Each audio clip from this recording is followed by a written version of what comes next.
I'm Marco Pagani of the Ottawa Community Foundation, and I want to thank the Sprott Business School for allowing us to participate in the Shifting Landscapes project. I've been asked to provide some commentary on the impacts of COVID-19 on social finance and social enterprise development, which are two topics we hold very near and dear to our hearts here at the Ottawa Community Foundation. So social finance, a lot of people talk about it. What does it actually mean? It's actually just a tool or set of tools that seeks to mobilize private capital for public good. So really opportunities for investors to finance projects that benefit society and community organizations at large. And at the Community Foundation, we have a number of forms of social finance, including something we refer to as impact investing. Social enterprise development for us is another key area or set of tools to facilitate impact for the social services sector. I refer to that as the philanthropic sector. I like the 3 Ps, so the public sector, the private sector, and I refer to all charities and not-for-profits as the philanthropic sector.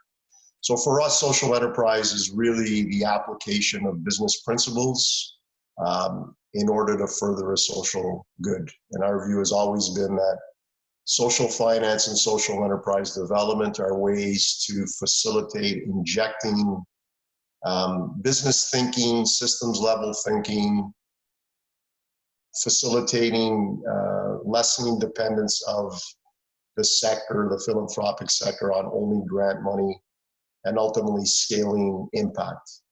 So why are these tools, these notions, these principles important to us? I'd like to start by talking about what is the problem we're trying to solve.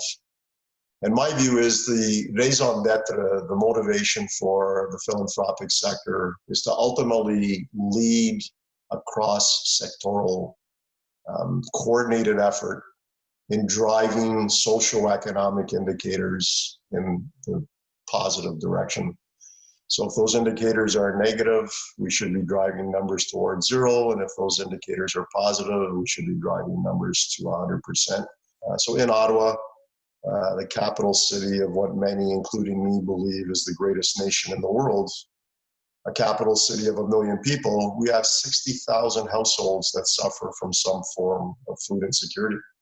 We have 42,000 monthly users of food banks. We have 12,000 households plus on a waiting list for affordable housing. We have 7,500 annual users of emergency shelters. We have close to 13% youth unemployment, etc. And these were numbers that were present prior to the pandemic. So there's no question those numbers are only going to go up now as a result of 9 or 10 or 11 weeks of being in lockdown and us trying to figure out what our new normal is going forward. So my view has always been, our view at the Ottawa Community Foundation has been that we should be using things like social enterprise and social finance and systems level thinking and cross-sectoral collaborations to ultimately design, implement, deliver a collaborative, collective impact approach to driving those numbers in a positive direction. And these negative numbers, which are not just numbers, they're actually people, their faces, their hearts, their souls. And for every number is a person that's living in a margin of suffering. Our view is that we should eliminate the suffering, so drive those numbers to 0. So the impacts of COVID, my personal perspective is that the things that we tried to implement prior to COVID, with a lot of help from many friends, in particular the 1,800 charities within our city, was to introduce these principles, provide investment in social infrastructure to facilitate leveraging of social finance, capital resources in order to scale impact, implement social enterprise development to ultimately lessen the dependence of the sector on grant money so that we can sustain ourselves. And in order to sustain ourselves, we needed alternate revenue sources. And for us, the answer to alternate revenue sources is social enterprise.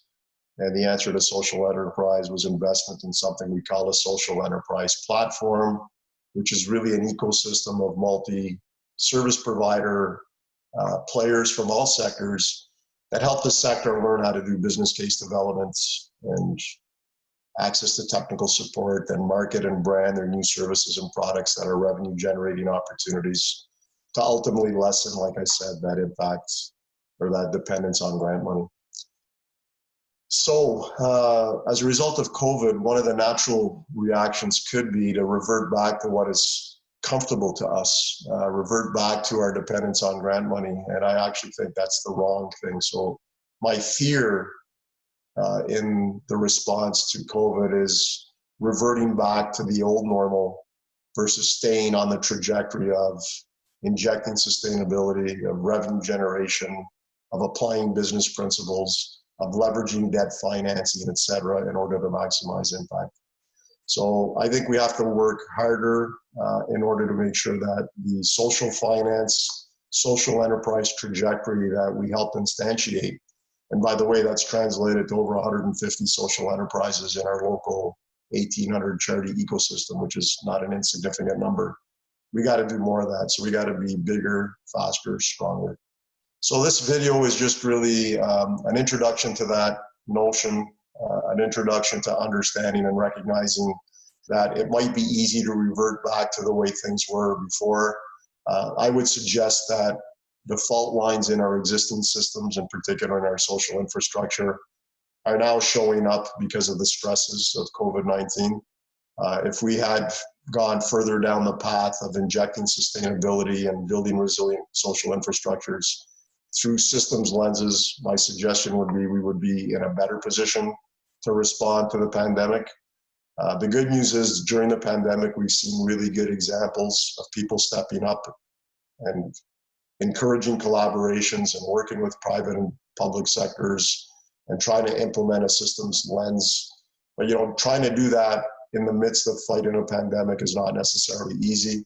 So hopefully once this thing is behind us, and I know it will be behind us, we actually are thoughtful in coordinating and collaborating across all sectors to re-energize tools like social finance and social enterprise development, to ultimately work with other sectors in driving these numbers in the direction they need to be driven. So hopefully that's enough to start a good conversation. Thank you very much.